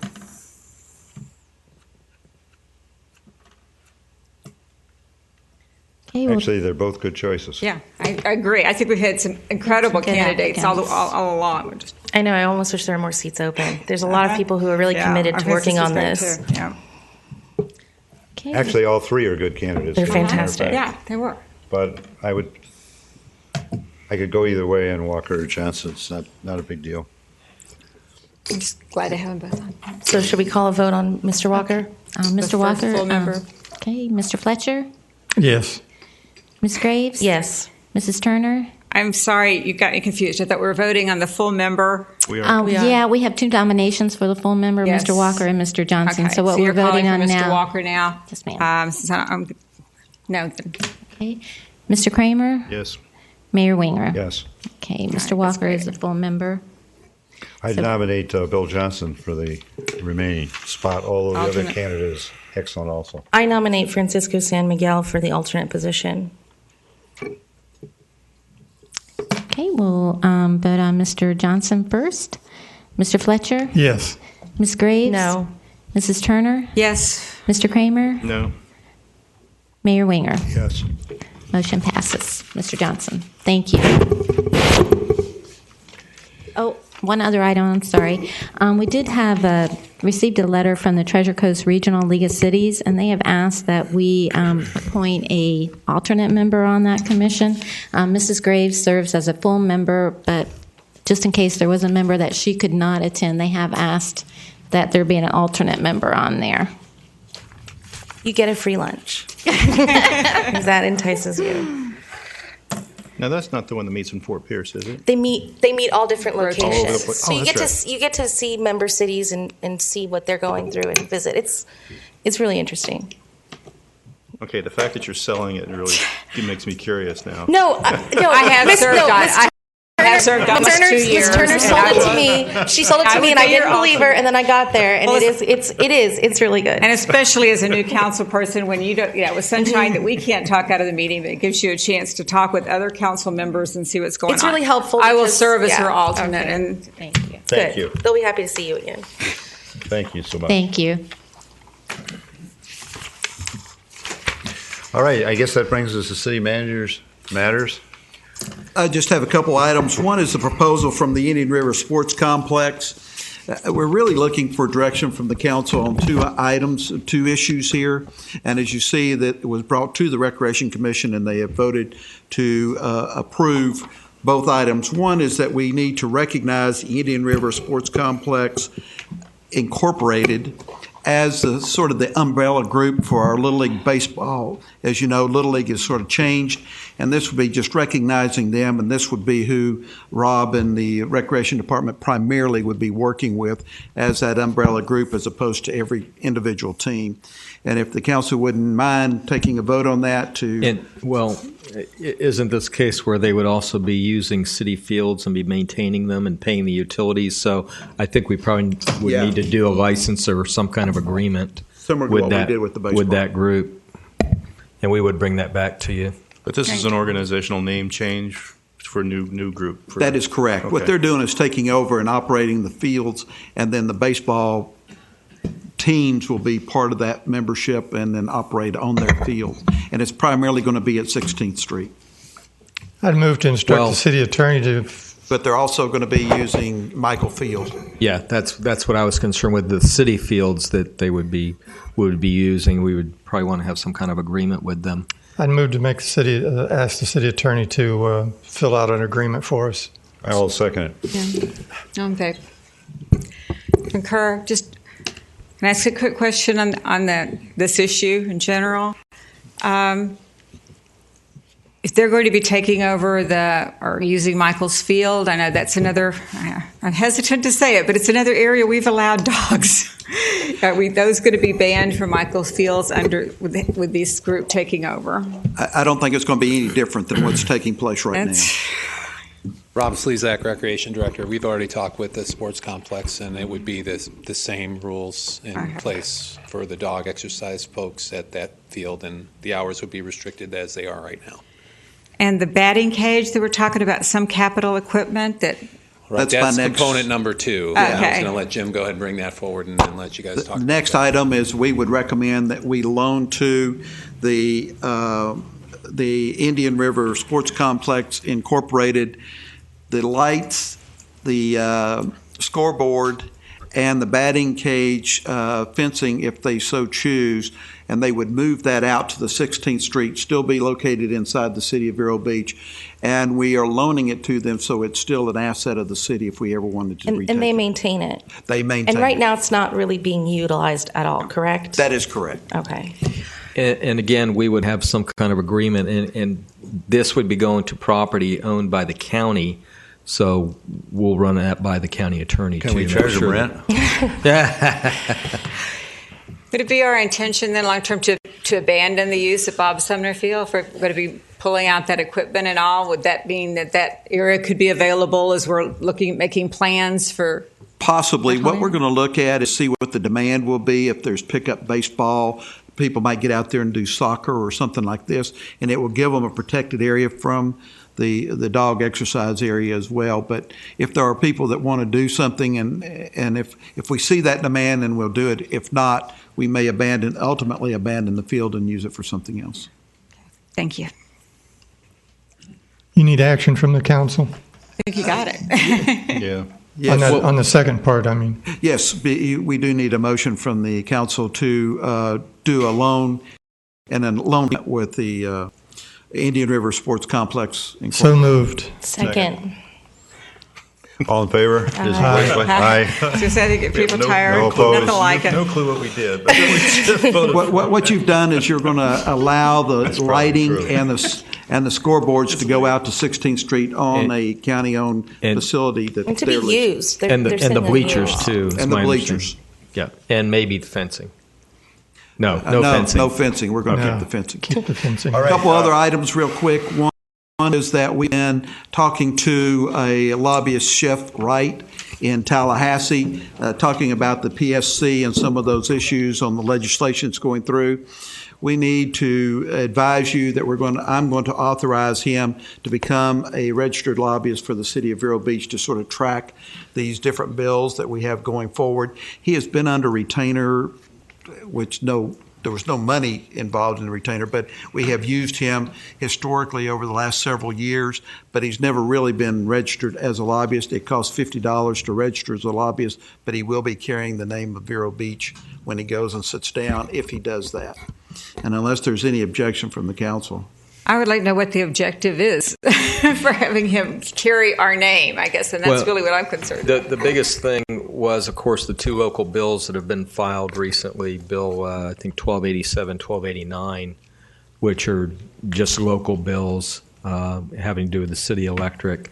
Obviously, the League of Cities may or may not do much lobbying on our behalf. It's the council's pleasure if you don't want to have someone opposing the bills in Tallahassee. I mean, I have had, which I've disclosed before, I've talked to him, I don't know, 2 times, 3 times with the city manager and the city attorney.